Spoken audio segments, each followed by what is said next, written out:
and welcome to, oh my goodness, part 5 of this 6-part series on dispelling all those myths about low-code. So you can pick up at whatever point that you like, but they're best listened to in order. If you haven't listened to the previous episodes, why not go back and listen from the beginning? And then come back and join us. We'll be right here waiting for you.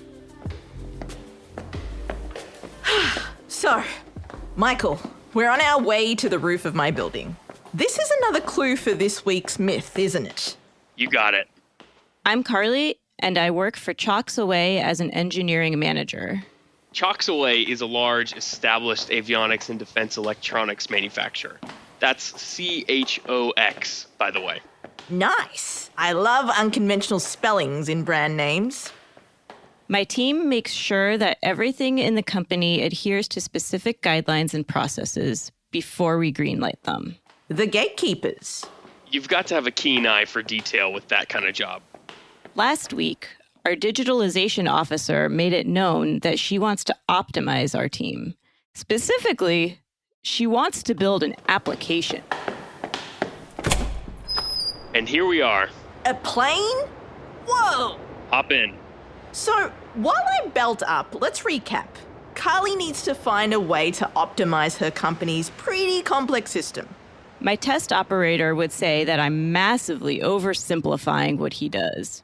But essentially, he views and executes all the steps for these test runs. At the moment, the test operator uses an on-premise enterprise system, and he's happy with this. I'm fine with it too. That system's been running steadily and reliably long before I even joined the team. And I guess if it ain't broke, don't fix it, right? I'm hesitant to push yet another application onto the team because I already know what the response is going to be. The application is managed by a third party. It could go bust. It could just stop producing updates. It's just not a long-term solution, so I'm thinking of sticking to full code, which won't be going away. Not a simple problem to answer, I imagine. So what to do? Isaac was nice enough to return to the studio to field this question. Full speed ahead.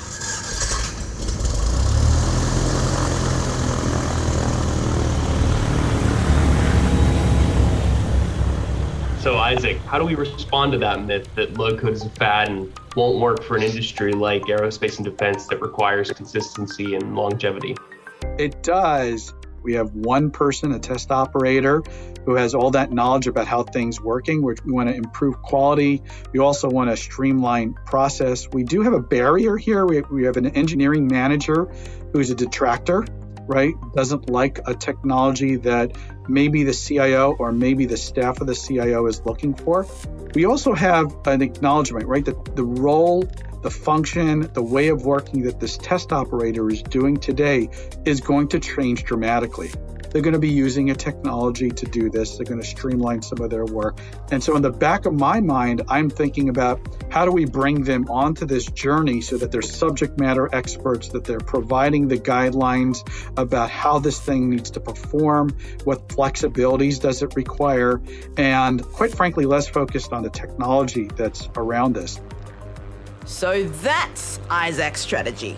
There are certain standardized requirements for the test operator's team, so Carly and her test operator will need to establish those parameters first.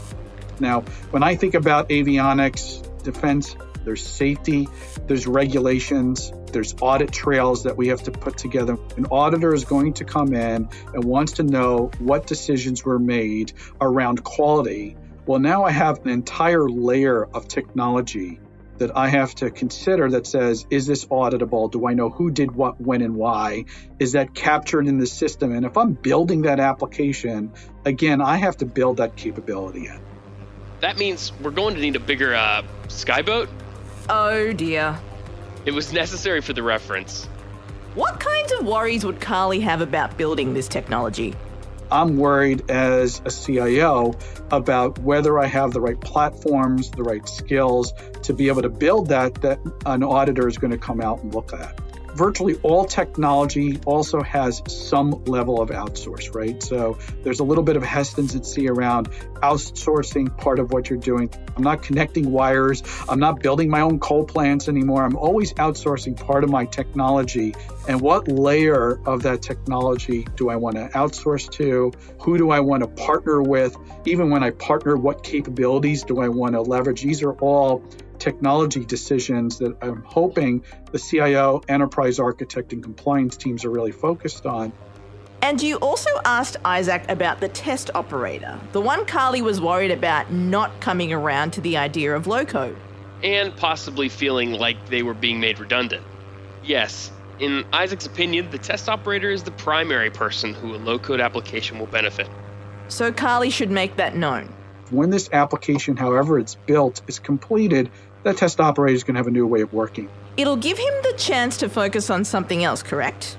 Correct. It's a little like running autopilot. It's an important device for the plane, but you don't just hand over the controls and leave the cockpit. I'm happy to hear you say that, Michael. If anything, this is probably being done to support growth and to support regulatory requirements. And if anything, this test operator is going to have a more interesting job than doing a lot of ad hoc testing. And so bring that test operator along in that journey is really key and really the role of this engineering manager. How can Carly start that? Really, it involves showing the test operator that you understand their pain points. But it's also about speaking to them and making sure you know the requirements that they need to fulfill. This is especially important for an aerospace and defense company like Choksoy, where you've just got to get every step of regulation right. Really, it's a matter of life or... Whoa, careful! I think it's time I landed this thing.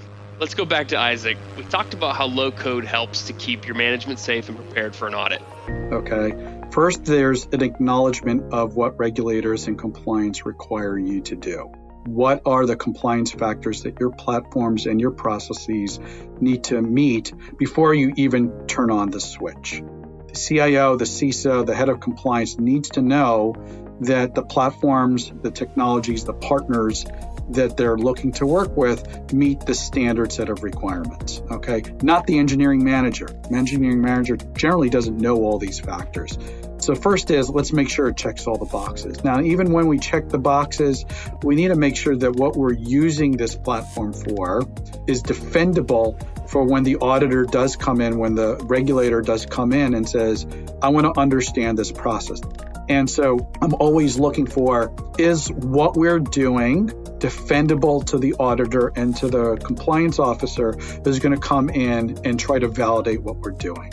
And that gets into best practices. It also gets into the capabilities of the platform, right, that provide the scaffolding. I'm going to use that word, right? The scaffolding to make sure that your build is safe, right? And so I haven't built anything anymore. I'm just making sure that when a test scenario is created in this, it is in its versioned, it's updated, it's released, it goes through a defined process around this, and my platform is enabling that capability.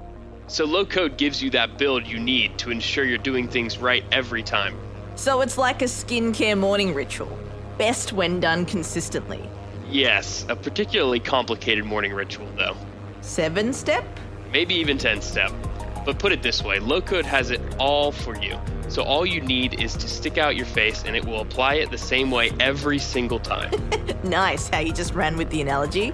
I think I'd appreciate something like that. Have we got a cosmetics company for episode 6? Afraid not. Well, time to put my request in for another season then. Now you've checked all the boxes, you're using it in a regulatory way. Now I'm looking for Swiss Army knives. Okay, right now it's definitely a good moment to put the face analogies to rest.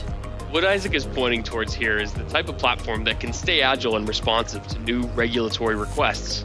I'm looking for platforms that are highly versatile, that are easy to use, that I can use in a lot of different scenarios because I did a lot of heavy lifting to bring it into the organization.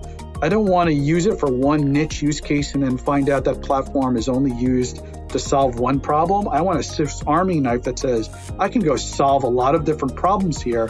And so when you come to me with a problem and say, okay, I'm going to attempt to do this with a low-code platform. We're going to sit down, get your basic requirements in place. It already meets all the requirements. We already know how to develop for regulatory standards around it. We're going to go start rapid development with you.